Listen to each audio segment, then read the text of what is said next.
الحمد لله رب العالمين، والصلاة والسلام على أشرف المرسلين محمد وعلى آله وصحابته أجمعين. Ndugu zangu katika imani,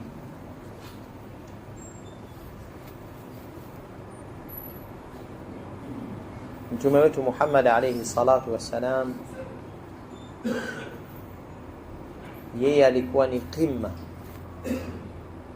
yani alifikia katika kilele cha tabia njema, mpaka Allah subhanahu wa ta'ala akamsifu akasema, wa innaka la ala khuluqin adhim, hakika wewe uko juu ya tabia njema. Hakutokea katika walimwengu mwenye akhlaqi nzuri zaidi kumfikia Mtume sallallahu alayhi wasallam, seuze kumpita yeye. Katika akhlaq amechukua nafasi ya kwanza alayhi salatu wassalam, na kwa sababu ya akhlaqi zake njema, basi kafaa kuwa ni mfano na kigezo kwa walimwengu. Sasa nataka nikwambieni ndugu zangu kwamba akhlaqi njema zinamfikisha mwanadamu katika daraja za juu za janna. Anayetaka janna ya juu, basi awe na tabia ya juu. Mtume anasema alayhi salatu wasalam, akmalul mu'minina imanan ahsanuhum khuluqa, mkamilifu wa imani wazidi waumini wengine ni yule mwenye tabia nzuri zaidi kuwazidi wengine. Yani mu'min mwenye imani kamili, ukitaka kumjua, ni yule mwenye tabia nzuri kamilifu. Na Mtume anasema, inna la abda la yablughu darajata saimi wal qaimi bihusni alkhuluq, hakika mja kwa tabia yake njema atafikia daraja ya anayefunga mchana na anayesimama usiku. Inna la abda la yablughu bihusni khuluqihi darajata saimi alqaim. Sisi tunamwona mtu akiwa anakithirisha kufunga mchana na anakithirisha qiyamul layl, kwamba huyu ni katika wacha Mungu wakubwa, lakini kumbe aliyemzidi huyo ni yule mwenye akhlaqi nzuri. Anajua kuishi na familia, anajua kuishi na majirani, anajua kuishi na marafiki. Akiwa ni mwajiriwa, anajua kuishi vizuri na waajiriwa wenziwe, hali kadhalika na mkuu wake wa kazi.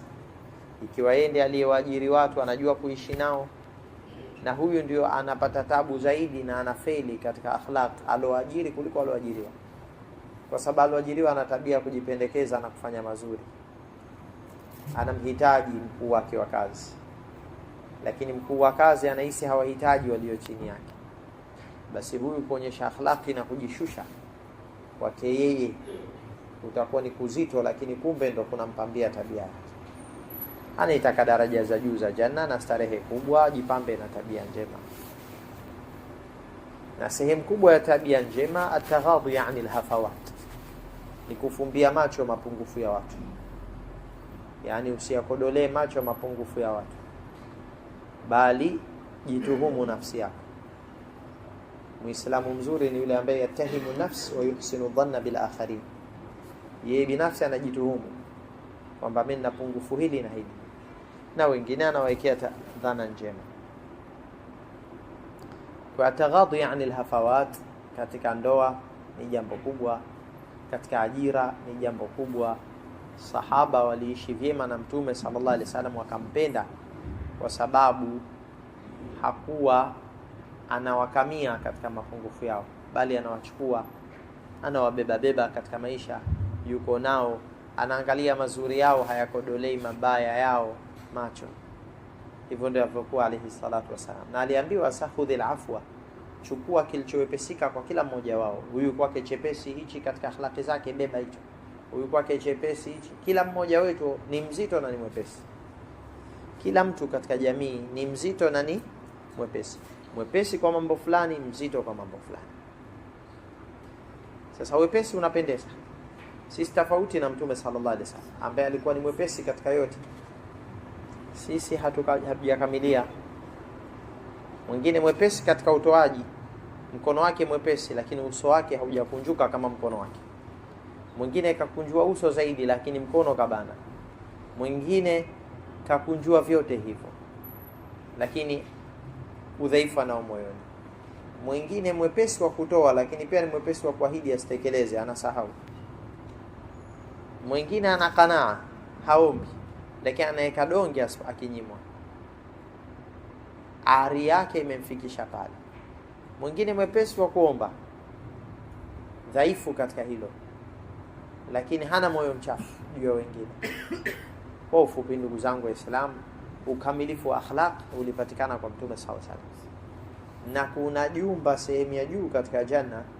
Mtume kamwahidi yule ambaye atakayetengeneza tabia, yaani kuna tabia hana nzuri akaichuma, kuna tabia fulani mbaya anayo akaiepuka mpaka akaipiga vita ikamuondokea, kafanya bidii kutafuta zile asizonazo katika tabia njema, kuzitafuta na kuzifuta zile tabia mbaya alizonazo, zile anazotoa. Akhlaqi ni jambo kubwa katika dini yetu, na akhlaqi ndio zinapelekea mpaka mtu anakuwa mwema kwa majirani, mwema katika mauzo na biashara, mwema katika kila upande, na huyu ndo anafika mbali zaidi. Nas'alullah subhanahu wa ta'ala an yarzuqana wa an yamunna alayna wa alaykum bi husni al-khuluq, wa akhiru da'wana anil hamdulillahi rabbil alamin.